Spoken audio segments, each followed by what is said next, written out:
Before the mountains stood tall, before the oceans stretched across the earth, before the stars filled the heavens, before there was a sunrise, a sunset, a tree, an animal, or even a human being, there was God. Genesis tells us that in the beginning, God created the heavens and the earth. The earth was formless and empty, and darkness covered the deep. There was no light, there was no life, there was no sound, but God was there. And then God spoke, "Let there be light," and there was light. God saw that the light was good, and he separated the light from the darkness. He called the light day and the darkness night. And there was evening, and there was morning, the first day. On the second day, God created the expanse of the heavens. He separated the waters and established the sky above the earth. And God saw that it was good. Then came the third day. God gathered the waters together so that dry land could appear. He called the dry land earth and the gathered waters seas. But God wasn't finished. He commanded the earth to produce vegetation. Grass began to grow. Plants appeared. Trees began to rise from the ground, producing fruit and seeds according to their kinds. Imagine that moment. A world that had once been empty was beginning to fill with life. God looked at what he had made, and he saw that it was good.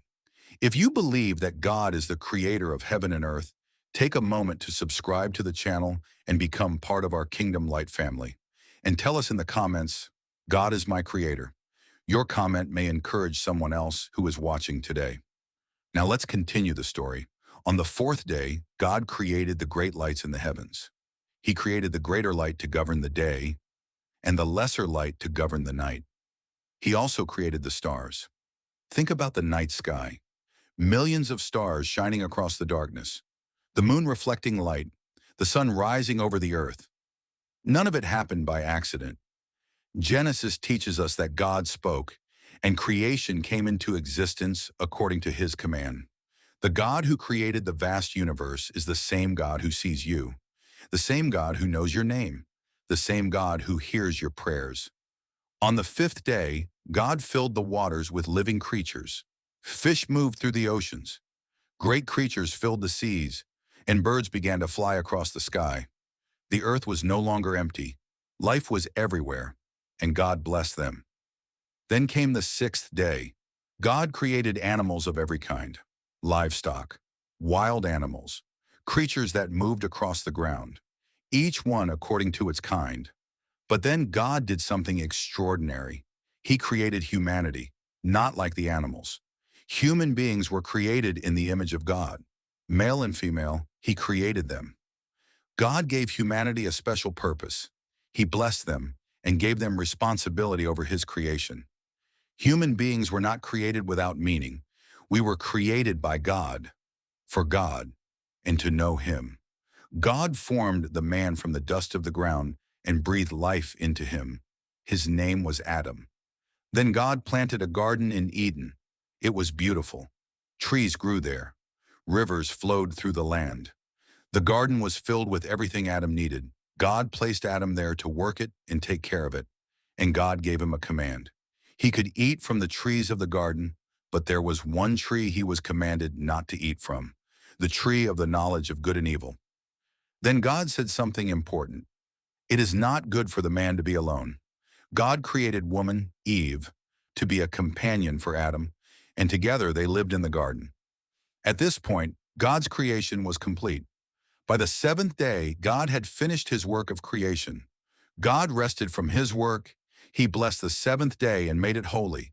Creation was complete. The heavens, the earth, the seas, the plants, the animals, the stars, in humanity. Everything had come from the creative power of God. And God looked at everything he had made, and it was very good. My friend, the story of creation reminds us of something powerful. You are not an accident. You were created by God. Your life has purpose. The God who created the stars knows you. The God who created the oceans hears you.